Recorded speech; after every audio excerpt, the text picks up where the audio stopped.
Thank you. Bismillahirrahmanirrahim. Alhamdulillahi Rabbil Alameen. Wassalatu wassalamu ala Sayyidil Anbiya'i wal Mursaleen wa ala alihi wa sahbihi ajma'in. Amma ba'd, fa'udhu billahi minash shaitanir rajim. Bismillahirrahmanirrahim. جناب صاحب صدارت principal صاحب، میرے عزیز دوستوں، ہم وطنوں، ساتھیوں، السلام علیکم۔ میرا آج کا جو موضوع سخن ہے وہ عصر حاضر میں اسلام کی زبوحالی کے اسباب اور ان کا تدارک ہے۔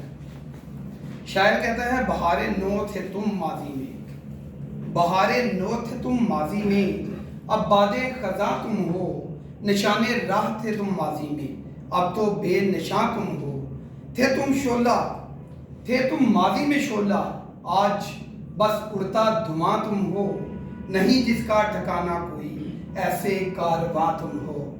حاضرین محترم، اس دور پر فتن اور ناسازگار حالات میں عالم اسلام کے مسلمانوں کی حالت نہایت ہی افسوسناک اور الم انگیز ہوتی جا رہی ہے۔ ہر طرف سے عالم اسلام پر یلغار ہو رہی ہے۔ کہیں مسلمانوں کو ملک بدر کرنے کی کوششیں کی جا رہی ہیں اور کہیں مسلمانوں کی نسل کشی کرنے کی ناپاک کوششیں جاری ہیں۔ کہیں ہمارے اقدار و روایات اور تاریخی اثاثے کو مخدوش کرنے کی ناپاک کوششیں کی جا رہی ہیں۔ فرقہ پرست طاقتیں مسلمانوں کو غلامی و محکومی کی ذلت امیز آہنی زنجیروں میں جکڑنے کے لیے کوشاں ہیں اور مسلمان زندگی کے ہر شعبے میں تنزلی اور انحطاط کا شکار ہیں۔ لیکن سوال یہاں یہ پیدا ہوتا ہے کہ مسلمانوں پر یہ دن کیوں آئے؟ چمنستان اسلام پر خزاں کیوں آئی؟ دوستو، اگر ہم سنجیدگی سے اس بات پر غور کریں، عقل و خرد سے پردے ہٹائیں، تو صاف طور پر یہ بات سمجھ آ جائے گی کہ آج ہم نے اپنا عظیم سرمایہ کھو دیا۔ مسلمان اپنی گراں قدر پونجی سے ہاتھ دھو بیٹھے اور عصر حاضر میں مسلم معاشرے سے اتحاد و اتفاق کی دولت لٹ گئی۔ حالانکہ ہمیں اچھی طرح معلوم ہے کہ اتحاد ایک عظیم دولت ہے۔ یہ وہ سرمایہ ہے جو ہر قوم کی فلاح و بہبود کا ضامن ہوتا ہے، اور اتحاد وہ گراں مایہ ہے کہ جس کا تمام معاشرے کے تقدم و ترقی میں بنیادی کردار رہا۔ یہی دولت ہے جس کے دم سے قوموں نے ترقی کی۔ اسی کے ختم ہونے سے خزاں آئی زمانے میں۔ عالمی تاریخ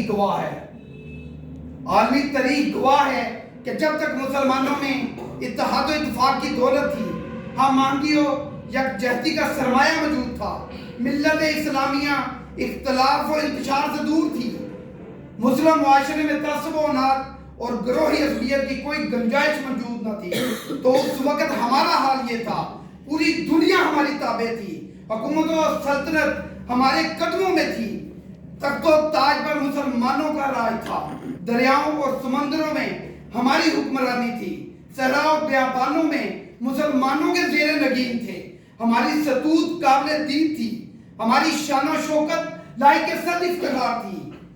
مسلمانوں کا اتحاد سبق آموز تھا، ہماری یکجہتی و یکرخی ضرب المثل تھی، اور مسلمانوں کا دائرہ کار پوری دنیا پر محیط تھا۔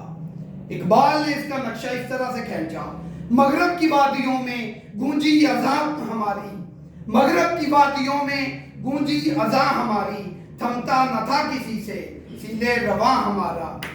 دیکھتے ہیں مسلمانوں، جب سے ہم نے اختلاف کو گلے لگا لیا، جب سے ہم نے اپنی آپسی اتحاد کو ختم کر دیا، مسلمانوں کا باہمی ربط اور اشتراک سرد پڑ گیا، جب سے ہم نے انتشار کو اچھا خیال کر لیا، فرقہ بندی کو معاشرے کا جز سمجھ لیا، اس وقت سے ہم ذلت کی کھائی میں گر گئے، محکومی و غلامی کی زندگی جینے لگے، ہم خطرات و وسوسوں کی زیر سایہ ہو گئے، بزدلی اور پست حوصلگی نے ہمارا محاصرہ کر لیا، ہماری شجاعت و جواں مردی ہماری داستان بن کے رہ گئی، مسلمانوں سے عزم و یقین کی دولت سلب ہو گئی اور ہماری عزت و آبرو کا جنازہ اٹھ گیا۔ نتیجہ یہ ہوا کہ مسلمان خود اعتمادی سے ہاتھ دھو بیٹھے، احساس شکست نے ہماری کمر توڑ ڈالی، مسلمانوں کا اتحاد پارا پارا ہو گیا، آبرو باقی تیری ملت کی جمعیت سے تھی، آبرو باقی تیری ملت کی جمعیت سے تھی، جب یہ جمعیت گئی دنیا میں رسوا ہوا تو۔ گردش ایام نے ہمیں بیدار کیا تھا، زمانے کے رنگ و روپ نے ہمیں آواز دی تھی، نزاکت وقت نے ہمیں اپنی ذمہ داریوں کا احساس دلایا تھا، معاشرے کی تباہی ہمارے دلوں کو دستک دے رہی تھی، امت مسلمہ کا زوال ہمارے سینوں پر کچوکے لگا رہا تھا، عالم انسانیت کا بحران ہم سے فریاد کر رہا تھا، اور ملت اسلامیہ چیخ چیخ کر ہم سے کہہ رہی تھی کہ اٹھ، اب بزم جہاں کا اور ہی انداز ہے، اٹھ کہ اب بزم جہاں کا اور ہی انداز ہے، مشرق و مغرب میں تیرے دور کا آغاز ہے۔ افسوس صد افسوس کہ ہم نے سنی انسنی کر دی، حقیقت کو مجاز کا جامہ پہنا دیا، واقعے کو افسانے کا درجہ دے دیا، معاشرے کو تباہ ہوتے ہوئے دیکھا، لیکن خود کو مامون و محفوظ خیال کیا۔ اتحاد و اماندی کا چراغ بجھ رہا تھا، لیکن ہم اپنے گھر کے دیا جلانے میں مصروف تھے۔ مسلم معاشرے کا گل و گلزار ویران ہو رہا تھا، لیکن ہم اپنے آشیانے سجانے میں مصروف تھے۔ ملت اسلامیہ کی انحطاط زوال کو ختم کرنے کے بجائے ہم اپنی زندگی کی بحالی کے لیے کوشاں تھے۔ ہمیں یہ یاد ہی نہ رہا کہ فرد قائم ربت ملت سے ہے، تنہا کچھ نہیں، موج ہے دریا میں اور بیرون دریا کچھ نہیں۔ میں پوچھتا ہوں مسلمانوں، شاہان مغل کس